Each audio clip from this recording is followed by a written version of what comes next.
So first, I'd like to, introduce who I'm honored to sit with today. First of all, there's Sophia Chou. She works at Vivo League. She's a product lead, and she is growing an online career community at Gen X Professionals. Before joining Levo, Sophia was a founding partner at a boutique digital agency, co-founder of a speech synthesis startup. She founded a photo tagging service that allows bloggers to add context to photos by tagging objects, people, and places. And she was also a dentist, very briefly, before she did all of that. So thank you for being with us. You can find Sophia on her Twitter handle, Sophia Chou, SOPHIACHOU. We also have, go back a minute, Marcella Araica, who is a production and sound engineer. She is a pioneering powerhouse. She has swiftly burgeoned into a towering beacon of talent as one of the music industry's hottest, most prolific sound engineers. You may have unknowingly been moved by her electrifying rhythms, as her arresting natural talent and skillful handprint can be heard on a multitude of high-ranking hits. Just embarking upon her 30s, Marcella has had the opportunity to record and mix songs for world-renowned musical items such as none other than Beyonce, Britney Spears, Madonna, Nelly Furtado, Usher, Joe Jonas, and Missy Elliott, and the list goes on. She is a pioneering musical mastermind and has already accomplished what most strive to achieve in a lifetime. And her Twitter handle is Incredible Lago, L-A-G-O. And lastly, but not least, we have the co-founder of Zadie, Soraya Darabi. She has formed a shopping platform and lifestyle destination for the next generation of consumers who care about the origins of the items they purchase.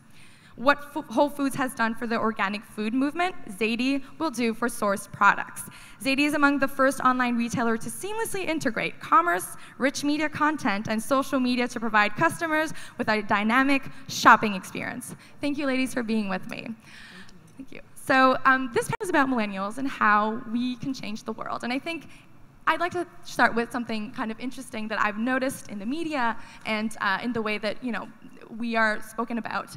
And millennials kind of have a bad rep, right? We are told that we are narcissistic, that we are spoiled, we live at our parents' house, and we're lazy. How have you been able to kind of counter that stereotype and change the world with what you're doing? Sophia, we'll start with you. Yeah. Is this thing on? Okay. I mean, stereotypes, applied across an entire generation, it's kind of a shame. How I've countered them in my career, in my lifetime so far, has been, just lead by action, right? Just do actions over words. Mm-hmm. And it's proven to be a very successful formula or a successful MO. Just do. Keep your head down when you need to, and let those actions speak for itself. And I don't know, stereotypes, it's okay. You can't really control how other people assess an entire generation, but I think one at a time, one Gen Y at a time, we can really change that, that bigger stereotype. So wonderful. Yeah, I can definitely agree with Sophia with the action speaking louder than words. I think for myself, it was pursuing a career in the music business as a sound engineer, knowing that the industry was so male-dominated. So right out the gate for me, it was going to be a huge stereotype that I was going to pursue this. And, just not allowing that to be a hurdle or a wall, just because it's something that I wanted to do. It was my passion, my love. So that's what it was. If I would have allowed every little, whisper to get into my head, then I don't think I would have pursued what I've done. So, just really working hard and just like, I'm gonna repeat it, action speaking louder than words. So. Every generation has a stereotype, and with the positive connotations, there are negatives. I'm sure my parents don't love being thought of as bobos, hippies in their youth, and corporate capitalists as adults. And there's a lot more to that generation than that bobo stereotype, but that's what they've been labeled with. My generation probably is narcissistic, and we are entitled, but on the flip side, we're also fiercely ambitious and idealistic and really really, really thoughtful about the ways in which we want to change the world. I can only hope to live up to the positive angles of what Generation Y has been labeled with. With Zadie.com, we're trying to teach people to buy authentic product, to understand everything that goes into a shirt, a necklace, down to the raw materials, and to make sure that what we wear is both stylish, but also it's optimistic, ethical. We want to make sure people are paid a fair living wage for what they make. We want to make sure that people can look and feel good about their clothing the way we've grown up feeling good about the food that we buy at Whole Foods. And so I'm proud to be part of Gen Y because I think it's companies like ours that are going to change the world for the better. And if it weren't for our Bobo parents, we never would have been able to. Great, great.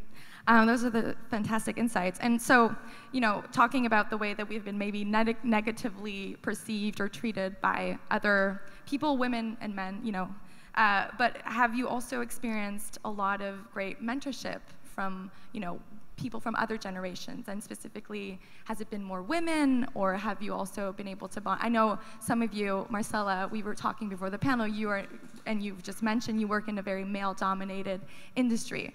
How have you been able to kind of use people or be helped by people from other generations to soar? Well, my experience, in the music business, my mentor was a male. He was somebody that was in the industry from the mid-'70s, and he's a legend. His name is Jimmy Douglas. And Jimmy came from an era where it was just all about, in the music business, it was, first of all, there was no digital era back then. It was all analog. So everything that you did was hard work, And I think that was my mentality with it all. It was, not really using the technology and saying that I can take the easy road out. It was really understanding the ropes of it, like from when he was an engineer back in the 70s and 80s. I wanted to learn the engineering aspect from, from that angle. And I think once Jimmy really saw that I had just wanting to learn it from, not even just a new age, where everything was just all digital, he really took me underneath his wing, and, I really soared with him in that way, so. And what about, Soraya, in fashion, it is mostly female dominated. Have you experienced amazing mentorship from women in other generations? Well, the funny secret is that I'm not actually that fashionable. My entire career has been predicated in digital media and tech, which is mostly men. But I bring the digital elements to Zadie.com, and my co-founder has a background in supply chain and fashion, and we make a good team. I think we found a lot of great mentors along the way, in early champions of the business, in our investors, in advisors. I'm very fortunate to be part of a group called Women in America, which stemmed from a conference not unlike this one. And I see Dawn. Hi, Dawn. Dawn's somebody who really mentors women in technology. She's one of the founders of the New York Tech Meetup. So I can't name one single mentor, but I can tell you that it crosses genders, and you know them when you meet them, because they're people who are willing, without agenda, to lend a hand to help you get to that next step in your career. The hard part is articulating what you want that next step to be. And so I would say that it's lovely to have mentors, but as mentees, we have to know what to ask for and to do it in a humble way, to be appreciative, but also to be direct. Yeah, kind of to mirror off of what Soraya's talking about, I think New York, we're very fortunate that New York just has such a robust, female-supported, dense network tech ecosystem. And I know that in many ways, I wouldn't really be here if I didn't have all the mentorship and the support that I've received in the past few years. And that's also something that I want to bring in LavoLeague.com as well into this picture. Part of being mentored is also knowing how to be the proper mentee, right? It's not just taking and having someone pay it forward and just grab all advice and scoot off on your way. There's also a way of becoming the proper mentee, right? How to cultivate that relationship. And that's something that Lavo also strives to do. We're trying to scale mentorship, beyond who you can meet physically, face to face, but we also, try to scale it with technology.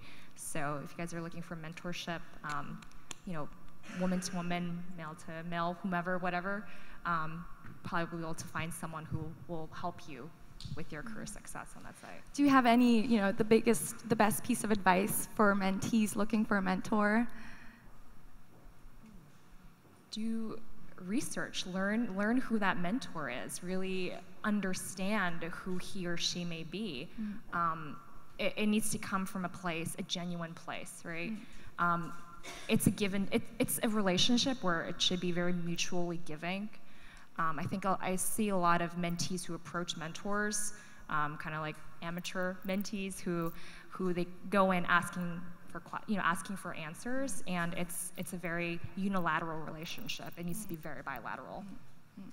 Great, yeah, and if I can just speak on that personally, we were talking before the panel, and I just moved to New York in January too, or not too, but I recently moved to New York, and there's this stereotype of kind of female competition, which we see everywhere in the media and in movies and TV shows, and I found the complete opposite. I was mentored and helped by mentors who are in this room, Rachel Sklar, one of them, and who has created the List, which is basically a network platform for women, and it's kind of the new boys club, if you want to call it that way. Do you think that that's possible? Do you think that women will be able to kind of replicate what men have done in terms of mentoring each other or helping each other out?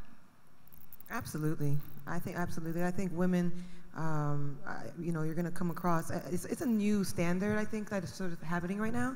But I think women, we're all here for each other, and we're all here to embrace one another. I know it can be kind of hard to believe because we are so competitive with each other.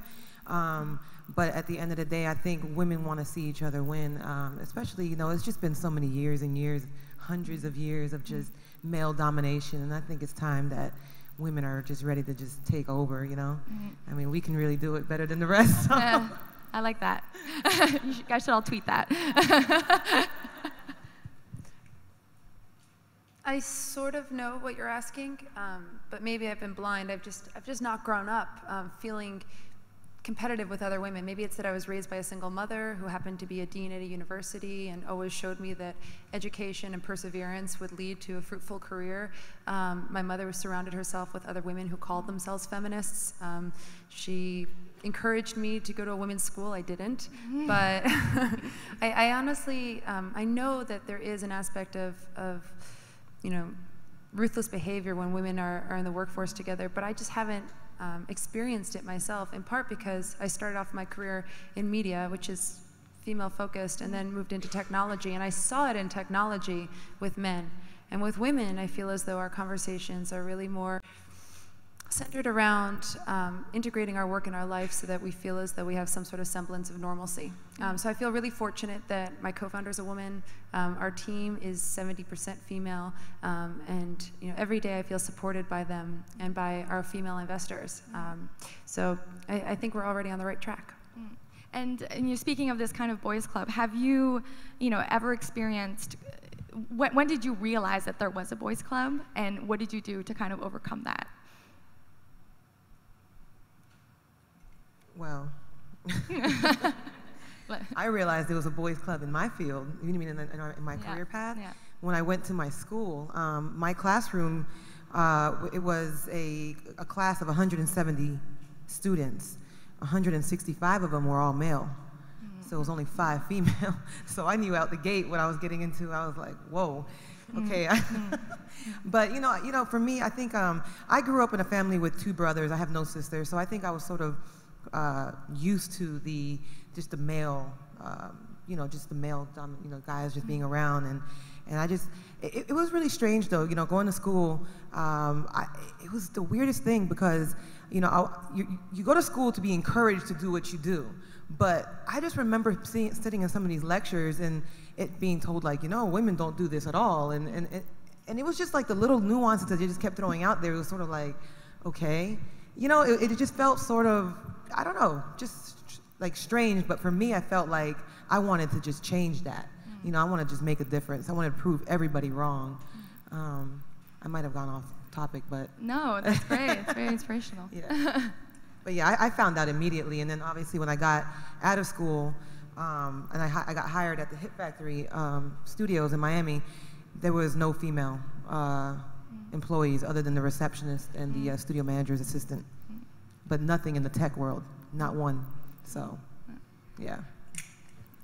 I mean, specifically in the tech world, just in engineering,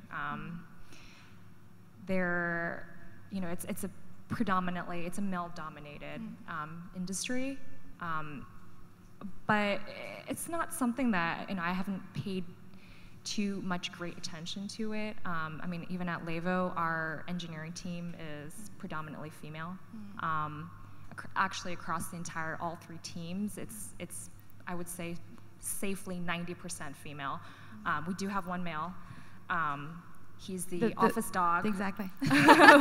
We call him Chief Executive Dog. But yeah, the only male is a dog. That's don't tweet that. So I mean, yeah, it's a boys' club, but I feel that, you know, with one team at a time, we can really change that. And I see it every day, every morning that I wake up and every night when I go back. So I remain very hopeful.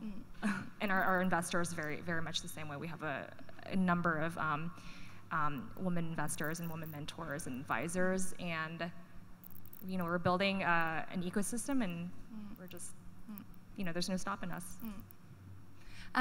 Did you have anything to add, or? No, just I'm a proud advisor of Levo League, and there you go. I love the organization. I love what they've built.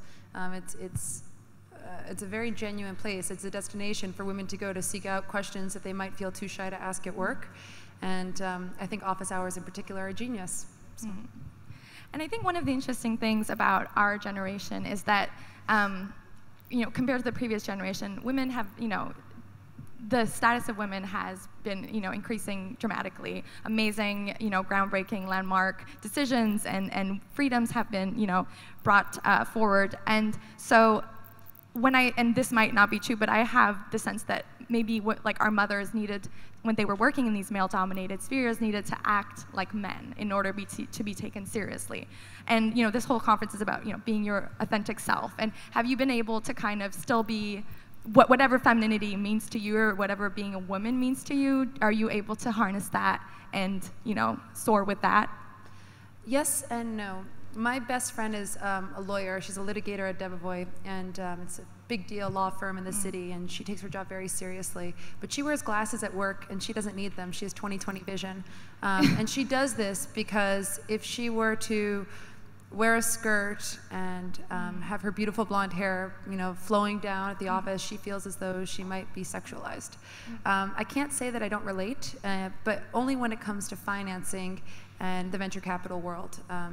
It's sometimes when you're a young woman going into a meeting, presenting your business for the first time, you don't feel like any other person in the room. You feel very much singled out as a young female.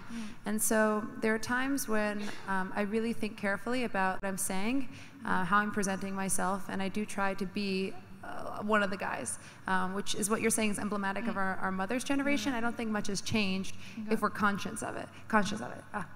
But when I'm at the office at Zadie, when I'm surrounded by, you know, my lawyer co-founder, our brilliant creative director, even our interns who are just so ambitious and so thoughtful, I'm reminded about how strong and how incredible women really are, how passionate and how determined.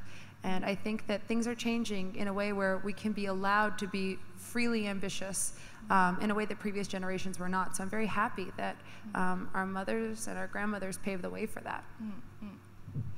And I think there's, you know, as Ty was mentioning earlier, there's an interesting statistic, which we're all becoming more aware of. A lot of people who are coming out of college happen to be women. So 60% of, you know, people who are of grads are women. And I'm kind of curious, you know, but then we look at the, you know, gender gap in CEOs and leadership, and those things haven't changed. Do you think women have done enough to kind of change that status quo with what we have? I think it's ongoing. Yeah, I think it's still happening.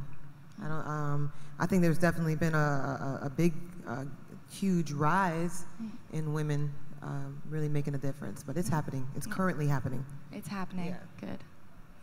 A lot of groundbreaking sort of decisions have been made in the past few years, whereby the COO of one of the world's largest social networks is a woman. The CEO of Yahoo is a woman.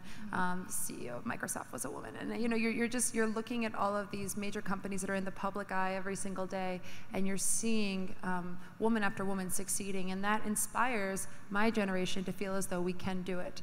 The C-suite and that glass ceiling is very hard to break into, but now that many, many women in the generation above us have, I think it's only a matter of time that the world becomes an equal playing ground. But it's difficult. It's difficult because of everything that Cheryl wrote in Lean In. It's difficult because of everything that we talk about here at this conference today.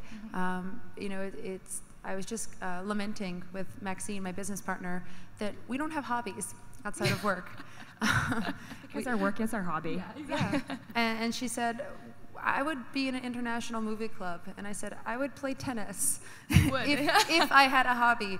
And that's what causes women to burn out, I think, in mid-career as we're rising to the top of the spectrum. It's because we put so much focus and so much emphasis on being the best, being perfect early on, that we don't kind of take time to take care of ourselves. So I just posted on Facebook today that I'm going to start playing tennis again.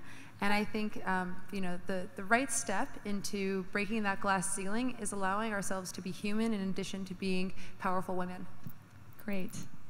Beautiful. Well, on that note, we are now going to open up the floor for Q&As. You had your hand up first. Thank you. Hi, I'm Sandra, and I'm the publisher of a magazine called Role Model Magazine. And one of the things I'm kind of curious about with what fuels this competitiveness among girls is, if you look at our young girls at the age of 6, I have a 6-year-old daughter, but the activities that are geared towards her are like ballet and you know, pageants, or you know, sports that kind of, I mean, activities that kind of create this self, you know, she has to win, she has to, you know, she's competing against other girls to be the best ballerina, to be the best, you know, in this whatever pageant or whatever. And then in the boys' field, you have soccer and you have football, and so it's creating this team environment where they're all fighting for one common goal. So do you think that some of those activities that are pushed for girls at that age kind of build that self, where it's, I'm always competing against another girl, rather than figuring out a way to collectively get girls to be a part of a team at a young age, and to fuel that community as they grow up? So do you think, and were you guys involved in any sports to create this mentality where you feel you're part of a group of girls, or were you always finding yourself in sports that kind of, you know, made you compete against other girls? It's not a competition for me. I think I know what you're saying. It's a great question. It's great. Now that you put it that way, it's very interesting, you know, because I think it's, you know, growing up, you know, as a youth, you get put in these things, like, you know, where you are in a competitive mind. I think it's through life experiences where you realize it's not about competition with one another, but it's more about embracing and empowering each other. And once you kind of get that grip and understanding about teamwork, I'm a huge advocate on teamwork, because as corny as it sounds, teamwork is what makes the dream work. You know, I didn't really get here, you know, all by myself. You know, obviously I spoke about my mentor. You know, he took me underneath his wing, and there was a lot of other people along the way that kind of helped me.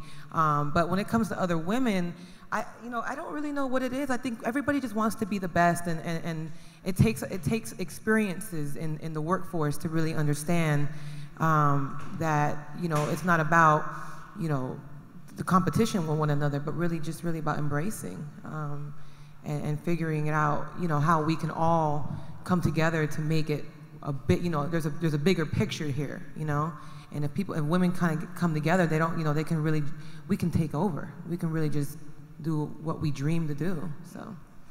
So my parents had this sort of hippie philosophy that if they desexualized their children, we would grow up to be whomever we were supposed to be.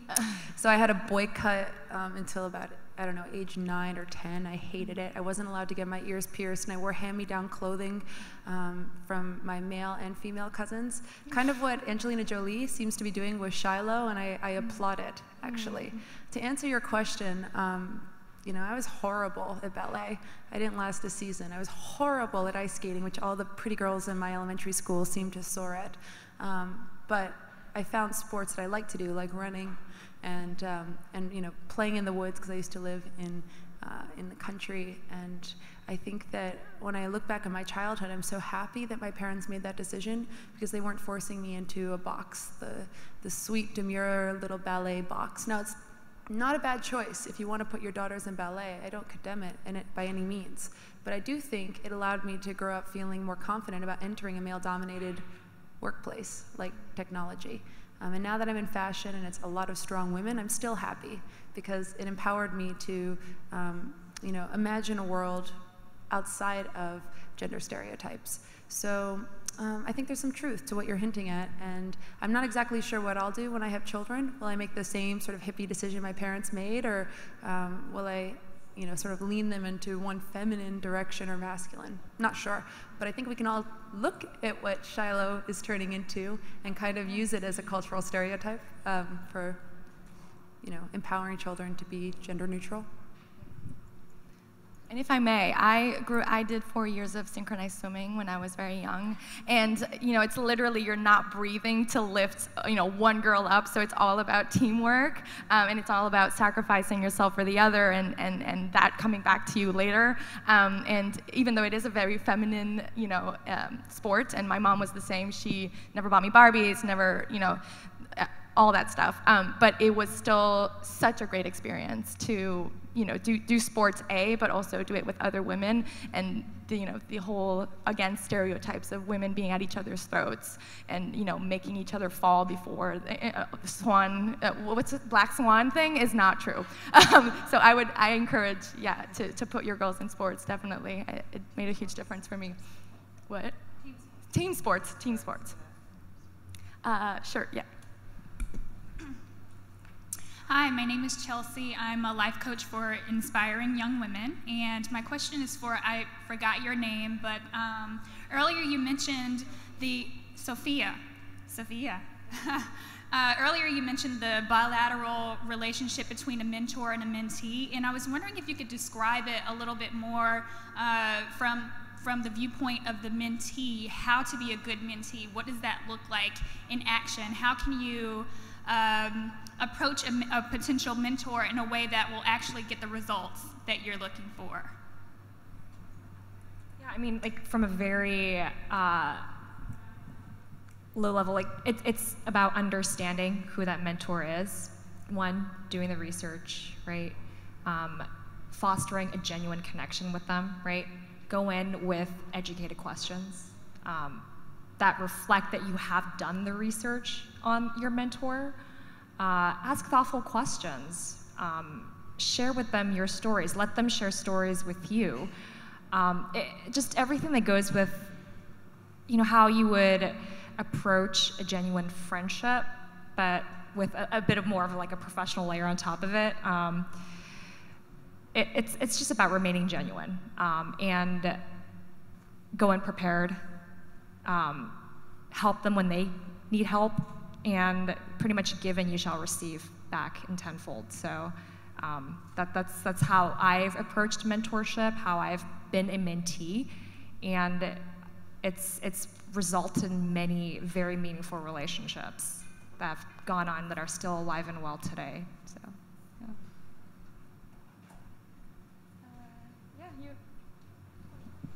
Hi, my name is Jennifer. I have more of a comment, I suppose, than a question, but I'm much older than all of you. So just a little bit of perspective, I think. Title IX was passed 41 years ago. And even today, people are trying to repeal Title IX, which is what gives girls the opportunity to play team sports. I'm one of those girls. I was 5 years old when Title IX was passed. Yesterday, for those of you who don't know, was the 40th anniversary of Billie Jean King defeating Bobby Riggs. And while we do have equal prize money today in each of the Grand Slams, there's a movement underway by the Men's Tennis Association to change that. They say that they provide a more, quote, attractive sport, and they should be paid more than women. And since 1985, we have been graduating more women with bachelor's degrees, master's degrees, and PhDs. Those are just facts. The gender gap is real, we still make 77 cents to every dollar made by a man. And I grew up at a time where women thought, wow, my mother, my grandmother did all of this work for me. It's going to be easier for me to get ahead. We haven't moved the ball in decades. And so I think it's really, really important for the millennial generation to keep history in perspective, to understand what has and hasn't changed, what's remained stable over time, and the risk of backsliding that all of us face today. And all you have to do is read the headlines in the tennis sports news to know. So I would just really encourage you, everything you're saying is great, but I would really encourage you, if you haven't studied, to study and know the history of the women's movement. It's incredibly important for you as you move forward.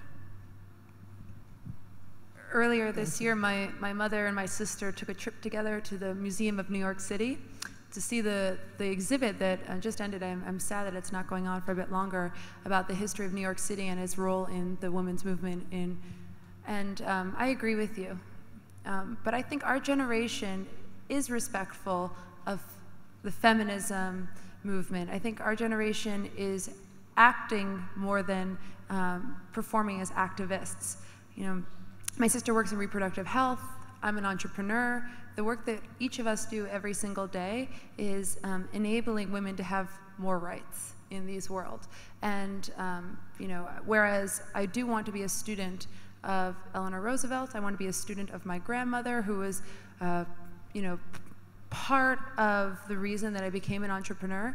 At the same time, I feel as though there's more than one way to be respectful. There's being a student, and there's also just, as you said, you know, displaying action by performance.